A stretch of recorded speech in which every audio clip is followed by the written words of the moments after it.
Madam کیا کہیں گی آج کا جو فیصلہ ہے؟ آج کس چیز کا میم کیس جو کا؟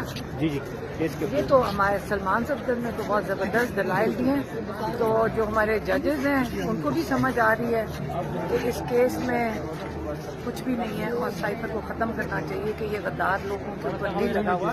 یہ رانا ثناء اللہ نے جو کیس لگایا تھا ایف آئی اے میں، یہ اتنی زیادتی کی گئی ہے، جن کو جیل میں رکھا گیا یہ اس کا ازالہ کیسے پورا کریں گے جن کو جیل میں رکھا گیا اتنے مہینے۔ تو اب یہ ججز نے بڑی تحمل سے سن رہے ہیں اور اب جسٹس عامر فاروق بیٹھے ہوئے ہیں۔ میڈم ججز استنبول سے آپ کہہ رہی ہیں فیصلہ تو سن رہے ہیں، لیکن آج جو ججز کو خطوط موصول ہوئے ہیں وہ مجھے نہیں پتا کیا خطوط جی ان میں پاؤڈر تھا کہا جا رہا ہے اور کچھ مشکوک نشانات موجود تھے۔